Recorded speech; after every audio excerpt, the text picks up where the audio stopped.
وأكون للخير العميم مثالا.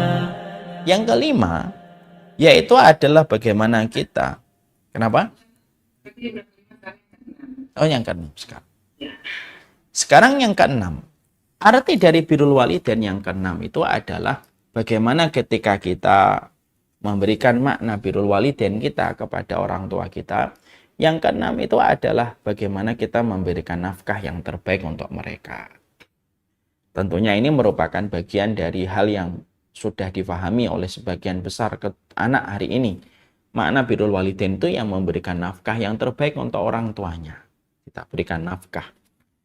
Bagi siapapun yang hari ini masih pelit kepada orang tuanya, satu, istighfarlah dan tobatlah kalian kepada Allah ketika kita masih pelit kepada orang tua kita. Yang kedua, pahami satu riwayat yang disampaikan oleh Rasulullah SAW. Anta wa maluka li abika. Kamu dan seluruh hartamu itu milik orang tuamu. Ya.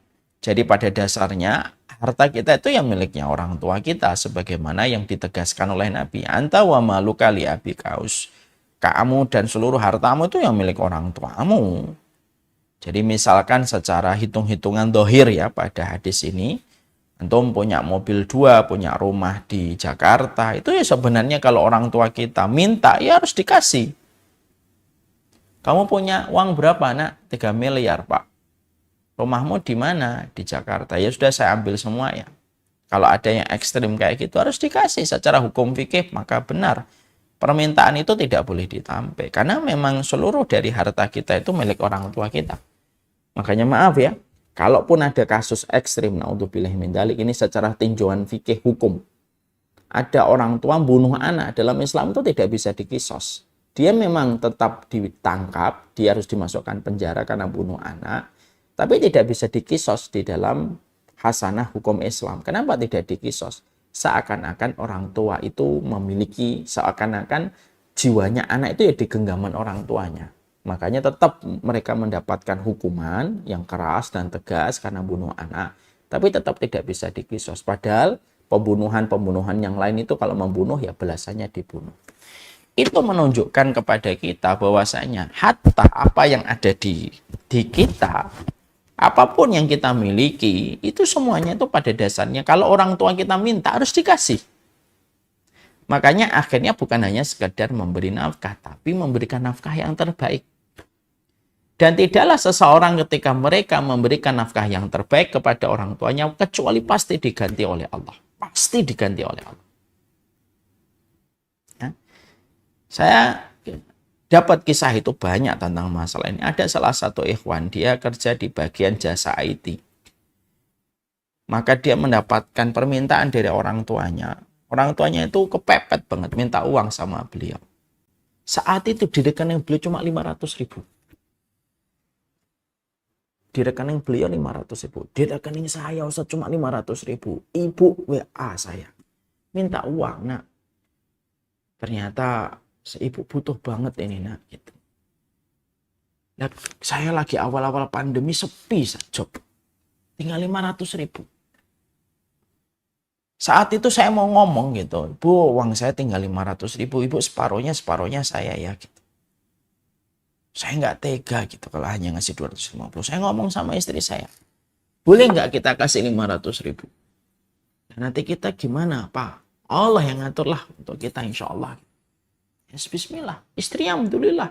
Istrinya menerima. Salah satu di antara ciri wanita salihah. Akhirnya 500.000 dikirim. Ditransfer untuk ibunya. Lu nggak sampai 24 jam. Malamnya tiba-tiba ditelepon sama satu kantor.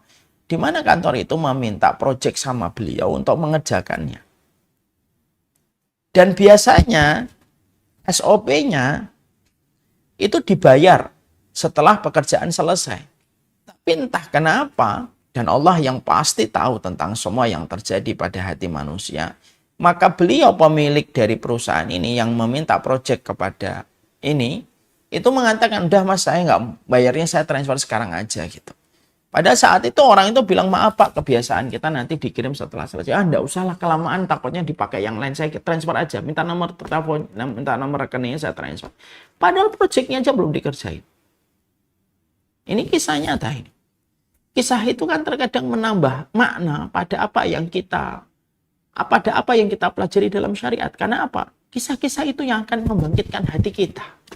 Ada salah satu orang di daerah Jakarta Selatan, tidak jauh dari Dharma Wangsa. Beliau pernah cerita ada orang kaya raya di daerah itu. Cerita kepada saya, Masya Allah Ustaz. Ya, saya itu pernah pada tahun 97 atau 98 gitu. Saya itu Masya Allah mendapati tabungan saya akan beli mobil. Saat itu belum punya mobil. Qadarullah ada uang untuk membeli mobil.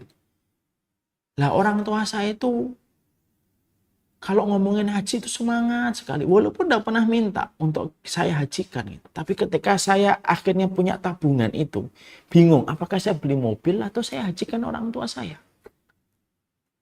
Nilai uang pada saat itu cukup untuk 4 orang. Orang tua saya dan orang tua istri saya. Akhirnya saya ngomong sama istri saya, udahlah bismillah ya. Jadiin mobil untuk orang tua kita bertemu sama Allah, jadi tamunya Allah supaya mereka haji kita tetap naik. Seadanya aja gitu. Ya nggak apa-apa, bismillah. Uang yang ada di tabungan dibelikan tiketnya untuk melaksanakan haji pada tahun itu. Setelah mereka pulang haji, Insya Allah ya, beliau itu dapat project dan tender yang jauh ratusan kali lipat daripada uang yang beliau berikan kepada orang tuanya untuk dihajikan. Ini kisah nyata, menambah makna supaya kita menikmati betul apa yang kita dapatkan dari penjelasan Allah Subhanahu wa taala, ya. Makanya Masya Allah, inilah yang menjadikan kita memahami betul. Bentuk kita di dalam kitab Birrul Walidain itu adalah yang memberikan nafkah yang terbaik. Berikan nafkah yang terbaik. Ya. Jangan hanya sekedar sisa, tapi betul-betul berikan nafkah itu yang terbaik untuk mereka. Tidaklah apapun nafkah yang kita berikan kepada orang tua kita, kecuali Allah yang melihat langsung, Allah yang menggantinya langsung, dan Allah ketika menggantinya, di dunia diganti, di akhiratnya diganti. Dan itu janji dari Allah. Itu yang kena. Ya. Dan itu makna Birrul Walidain. Kemudian yang terakhir, arti dari Birrul Walidain yang terakhir itu apa? Arti dari Birrul Walidain yang terakhir adalah bagaimana kita berkata-kata yang lembut, tidak pernah menyombongkan diri kita, di hadapan orang tua kita. Makanya kan kata Allah, wahfid lahuma janahadzulli minar rahmah, yaitu rendahkanlah kedua sayapmu. Artinya, jangan dibanggakan doktormu, jangan dibanggakan gelar ustadzmu, jangan dibanggakan hafid Qur'anmu, jangan dibanggakan ownermu, bisnismu, nilai kontrakmu. Kalau sudah di depan orang tua, rendahkanlah. Kita tetap akan menjadi anak bagi orang tua kita. Dan kita tetap selalu akan dianggap kecil oleh orang tua kita. Karena merekalah yang melahirkan kita, karena merekalah yang menggendong kita pertama.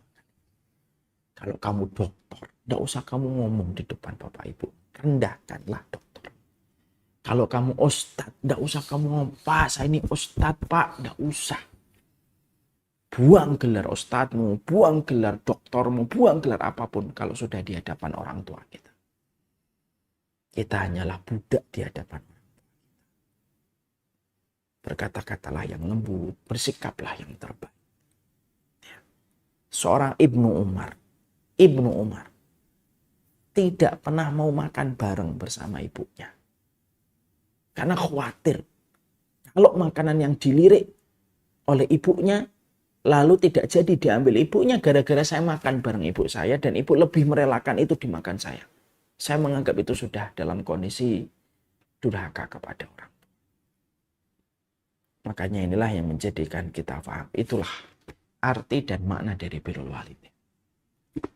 Semoga Allah merahmati kita. Semoga Allah memahamkan kita kepada perkara yang Allah cintai dan Allah ridhoi. Tinggal bagaimana praktik. Kalau orang tua kita sudah meninggal, bagaimana Ustaz? Kalau orang tua kita sudah meninggal, solihkan diri kita. Doakanlah yang terbaik. Yang ketiga, janganlah menjadi orang yang bakhil untuk berinfak. Dan infaklah atas nama orang tua. Salah satunya. Hari ini Kamu mendapatkan rezeki 1-2 juta, 500.000. Saya infakkan atas nama Bapak dan Ibu. Cari orang fakir miskin. Berikan secara langsung untuk mereka. Atau kita niatkan dari awal setelah sepeninggal orang tua kita. Kita lalu berinfak. Lalu kita atasnamakan orang tua kita. Ya Allah, Bapak dan Ibu saya sudah meninggal. Apapun infak yang datang dari saku saya dan rekening saya, ya Allah, untuk saya dan keluarga, untuk menjaga keluarga saya dari bala, salah satunya pula untuk orang tua saya. Bangunkan masjid untuk orang tua kita. Kalau tidak mampu, bangunkan musola. Kalau tidak mampu, bangunkan kelas di pondok untuk anak kita, untuk orang tua kita. Berikan wakafnya supaya terus berjalan. Alirkan air. Cari mana itu tempat air yang mengalirkan air. Gali air atas nama orang tua kita. Maka itu akan nyampe pahalanya untuk mereka. Harta itu dari Allah. Kembali untuk Allah. Tapi pasti diganti oleh Allah. Apalagi kalau kita niatkan untuk orang tua kita. Sallallahu ala nabiyina Muhammad. Walhamdulillahirrabbilalamin. Berarti sifat yang ke-17 sudah selesai. Kita akan lanjutkan sifat yang ke-18.